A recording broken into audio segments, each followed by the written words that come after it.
Selamat malam, pemirsa channel Raceto. Eh, bagi ini ya, video ini ditujukan untuk terutama mahasiswa baru yang mau belajar psikologi, terutama misalnya semester awal yang masih belajar soal sejarah psikologi gitu. Ada satu website yang cukup lengkap, apa namanya, untuk mempelajari mengenai sejarah psikologi berdasarkan literatur-literatur primernya ya. Setidaknya yang ini yang digunakan secara global. Ini bisa kita lihat websitenya cukup sederhana ya. Classic in the History of Psychology. Karya-karya klasik dalam sejarah psikologi online since 1997 ya. Itu online-nya sejak itu. What is CHP?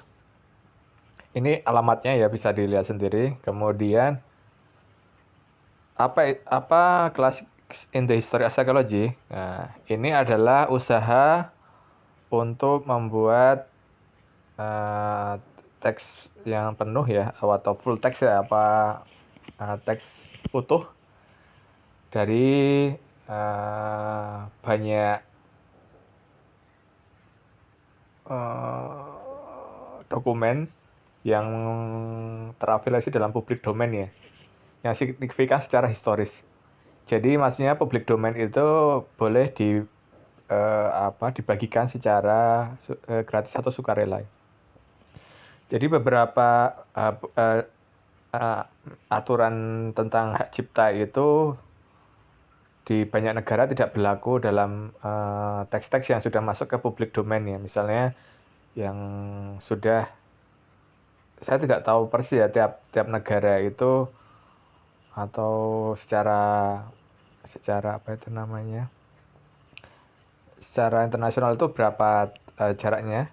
Tapi setidaknya misalnya 100 tahun ya, misalnya 100 tahun yang lalu karya-karya dari Sigmund Freud atau William James itu tentu saja boleh diakses secara publik ya. Jadi tidak perlu takut untuk mengcopy filenya itu ya, karena masuk dalam public domain. Domain publik yang itu bisa untuk di-copy, dipelajari. Tentu saja referensi pengutipannya tetap mengacu pada apa itu namanya, cara pengutipan yang dipilih itu, misalnya apa atau Chicago gitu ya. Kemudian bisa dilihat dari sini ada lebih dari 25 buku dan 200 artikel yang bagian-bagiannya itu bisa dibaca secara online ya. Situs ini juga memiliki link lebih dari 200 relevant work ya, kerja relevan dari yang telah di-upload atau sudah pernah dipublikasikan di website yang lain. Jadi ini semacam mengumpulkan ini ya, kepingan-kepingan ilmu yang berserakan gitu. Target audiensnya adalah peneliti, kemudian guru, murid, yang belajar sejarah psikologi ya. Baik yang digunakan untuk course mereka atau pelajaran kuliahnya gitu dalam sejarah psikologi, ataupun untuk tujuan penelitian riset secara primer gitu ya. Jadi ini bebas digunakan untuk mengajar, kemudian sumber-sumber ajar, bahan ajar kuliah gitu. Dan juga bisa digunakan untuk kepentingan riset itu ya. Misalnya analisis teks gitu. Dari website ini misalnya kata apa yang paling sering muncul gitu. Misalnya memori kah, kesadaran kah, atau apa gitu. Kemudian untuk membantu pengajaran sarjana secara partikular gitu.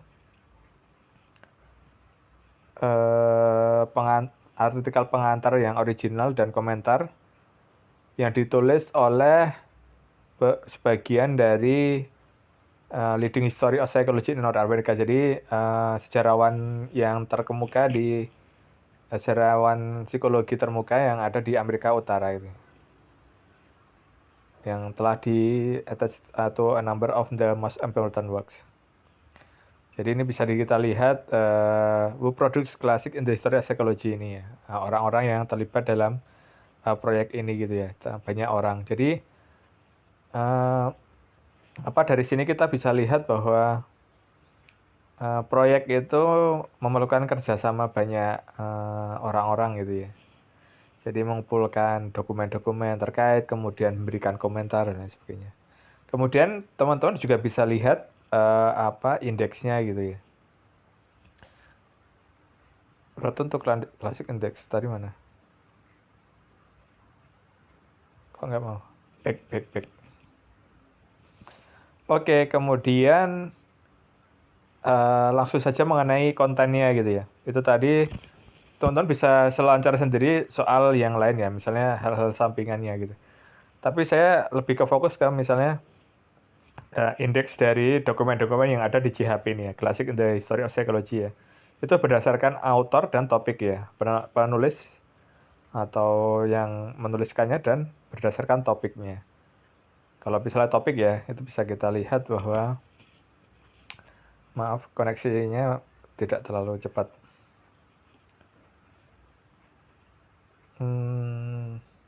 Topiknya itu bisa dilihat bahwa di update terakhir kali Januari 2010 tanggal 17.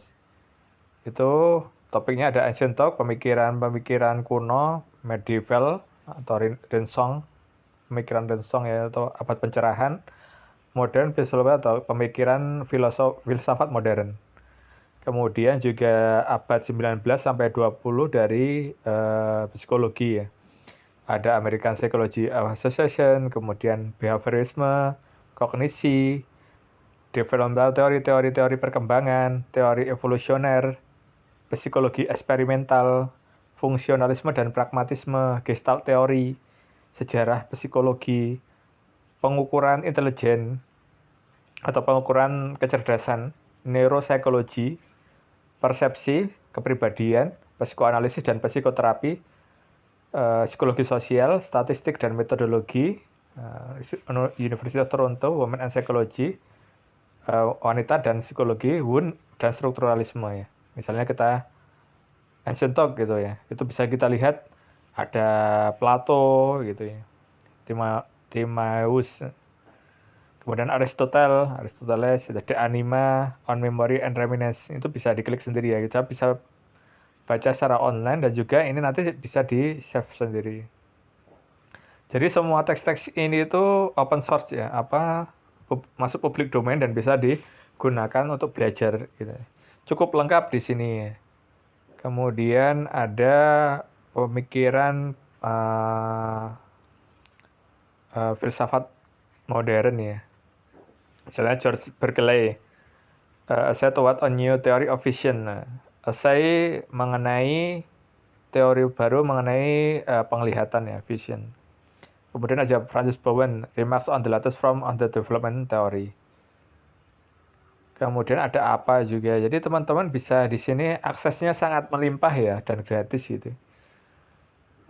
Kalau menggunakan referensi ini sebagai awalan untuk belajar sejarah psikologi itu sebenarnya sudah cukup untuk membuka mengenai perdebatan modern yang utama begitu ya. Misalnya soal behaviorisme. Itu kan ini tentu saja tokoh-tokohnya melihat perilaku manusia sebagai objek studinya gitu ya. Jadi misalnya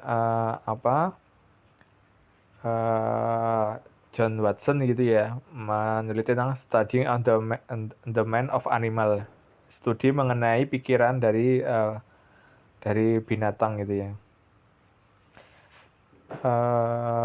Kemudian ada juga Thorndike gitu, Animal Intelligence, The Case Against Introspection gitu ya, yaitu misalnya kritik terhadap introspeksi ya dari kalangan-kalangan yang lebih melihat psikologi dari aspek subjektivitas kesadaran manusianya gitu. Kalau tradisi behaviorisme kan proses mental itu secara objektif dipelajari lewat perilaku yang tampak. Kemudian juga on psychology as the various psikologi ditinjau dari para behavioris yang memandangnya gitu ya. Ini ada Tishner, kemudian juga Watson, perilaku dan konsep mengenai penyakit mental gitu ya. Nanti kalau dari sini gitu kita bisa belajar konsep-konsep penting dari tiap mazhab pemikiran gitu ya. Ini dari behaviorisme juga. Kemudian ada cognition gitu. Kognisi gitu ya, melihat apa misalnya dari Francis Galton itu ya sebagai pengantar juga. Speaker sebelumnya juga ada apa yaitu statistic of mental imagery. Statistika mengenai imagery mental. Kemudian ada Ebbinghaus, ini sering dikutip ya dalam belajar tentang memori ya. A contribution to experimental psychology. Kontribusi terhadap psikologi eksperimental itu ya. Jadi eksperimen-eksperimen awal mengenai bidang psikologi itu sangat kaya di sini ya. Aksesnya kita bisa lihat. Jadi bisa untuk digunakan untuk memetakan secara ini ya, makro luas gitu. Jadi di Amerika Utara itu apa namanya? Misalnya ilmuwannya sedang belajar apa di tahun sekian gitu. Atau di Jerman gitu misalnya ada laboratorium di Leipzig gitu misalnya. Dan lain sebagainya. Jadi belajar sejarah psikologi seperti ini setidaknya secara ringkas gitu ya, misalnya dari tiap-tiap bacaan itu dilihat dari aspek misalnya kesimpulan hasil risetnya dan lain sebagainya. Itu betapa kayanya psikologi itu dibangun dari sejak berupa ini ya, perdebatan filosofis, kemudian mulai digunakan pendekatan eksperimental dan lain sebagainya. Kemudian juga selain itu ada misalnya teori evolusioner ya. Ini tentu saja ada Charles Darwin ya, The Descent of Man. Itu yang sebagai fondasi dari bidang biologinya gitu. Itu di sini ada evolution of self consciousness, evolusi mengenai kesadaran diri. The metafisika kesadaran diri dan lain sebagainya. Jadi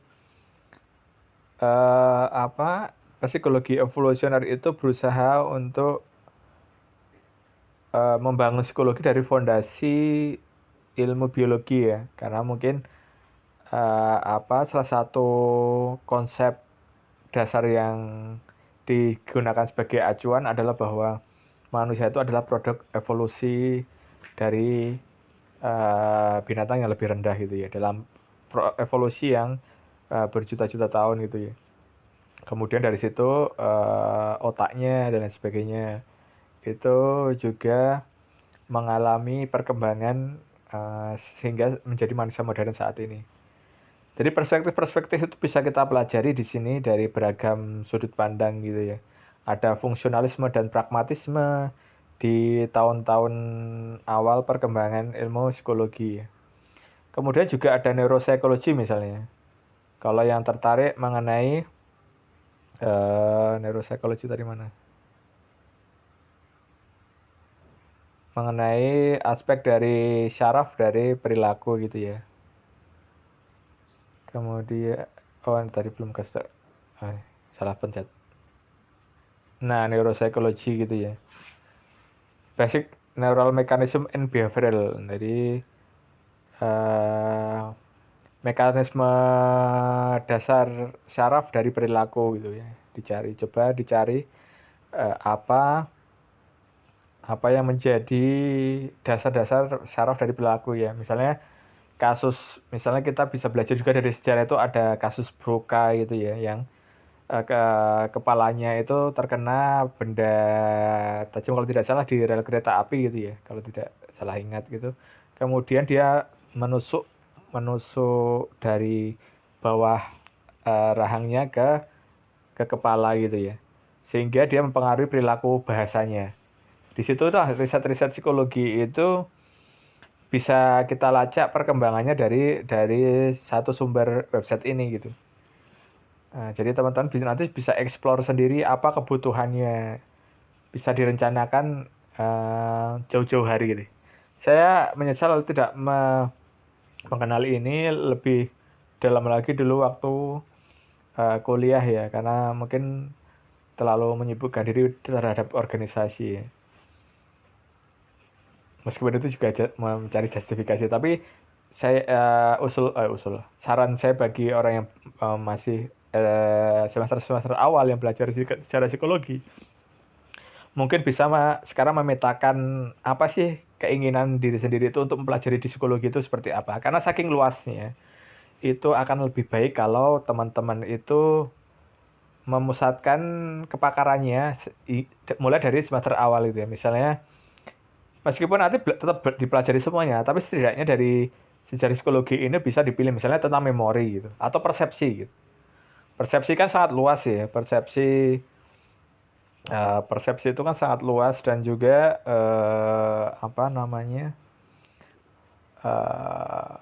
sangat spesifik ya, misalnya persepsi mengenai kepribadian atau persepsi soal apa gitu.